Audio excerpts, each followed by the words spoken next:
Bengals Lions. It's been a while. These two teams meeting up once again here.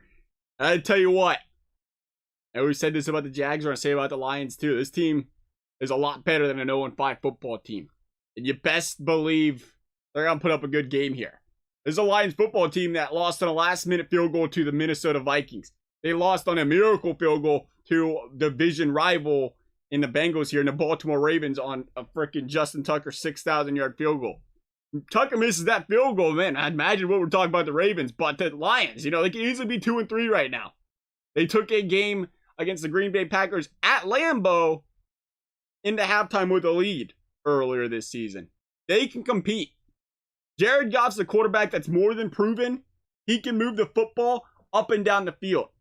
Might not have the weapons he did in LA, but he can move that football up and down the field. Amon-Ra St. Brown's starting to come around. There's a lot of high hopes for this guy going into this season. Now 2 straight games, 8 targets, 70 receiving yards, 65 respectively. We've seen Cephas make an impact for this team. TJ Hawkinson is going to be the best tight end the Bengals have seen thus far this season.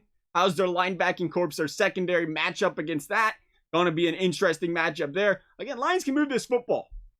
DeAndre Swift leads this team in receptions. Expect him to have a heck of a game.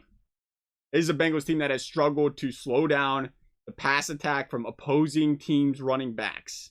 And Detroit's a team that's not afraid to dump that football up to the running back, get him language, English please, thank you, get him into open space to pick up some yards.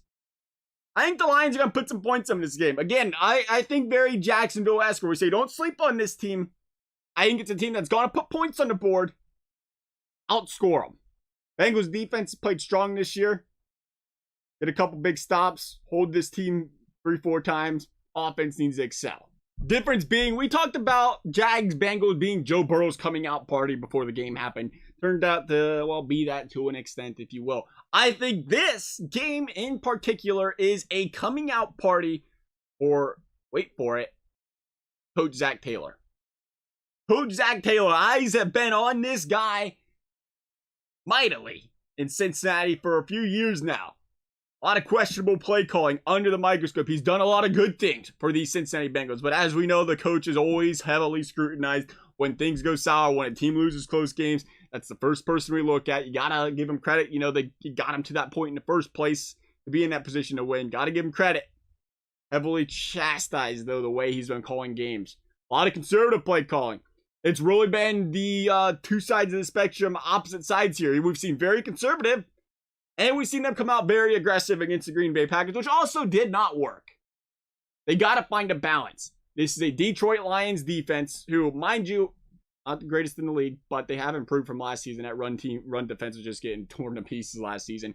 More in the middle of the pack this year. What are they, 23rd against the run, 18th against the pass, right around there. Not bad. That's still, it's not great, but you know what I mean. It's a defense where the Bengals should not go into this game planning and saying we need to run heavy because it's bad run defense, or we need to pass heavy because bad pass defense. It's a middle of the pack team. You should be able to go in and just establish your identity. Show the fans, show the rest of this league what your identity is. This is a chance to do that, Zach Taylor. It really is. Go out there, find a balance. Find a balance with the pass, the run, the deep shots. See how the defense plays. I really want to see a 65-35 split from these Bengals. 65 pass, 35 run on the percentages there. You look at that and say, I know a lot of people want to see 20-plus touches out of Joe Mixon. I mean, the guy gets injured quite often, if we ain't been able to tell yet. Maybe him getting that heavier workload doesn't need to happen.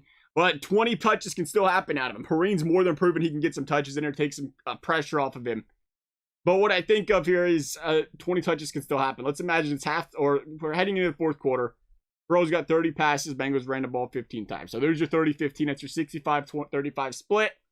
And at that point in the game, you expect to have a lead. You're up 7. You're up 10.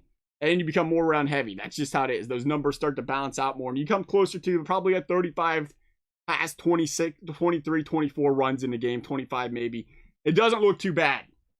But I think this is a team that was built to throw the football. I don't think this is a Detroit Lions team that can slow down T. Higgins, that can slow down Tyler Boyd, that can slow down Jamar Chase. This is a team that allowed 100-plus to Justin Jefferson. They allowed 100-plus to Devontae Adams. They got gashed by Deebo Samuel for 189 yards through the air by him.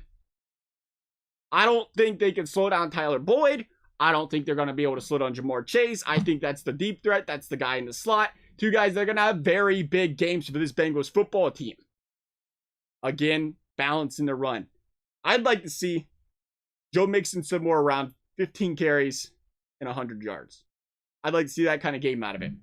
Not this 25 for 100, but 15 for 100. When he's getting that football, he's getting big plays every single time. 6-7 yards of play. Sprinkle in some Perrine. Maybe he gets 5 to 10 carries himself there. I want to see Joey B sling this football 35 times. And I think they win this football game. There's got to be a balance, though. Like I said, this is a chance for Coach Taylor to prove what he can do with this football team from start to finish. Because we didn't get that in a Jags game. We should get that in this Lions game now. First quarter to fourth quarter. Full football game of good coaching out of Zach Taylor. Full performance out of these Cincinnati Bengals. 31-21 Bengals against the Lions. Love you guys' thoughts. Thank you guys for watching. We'll see you next time.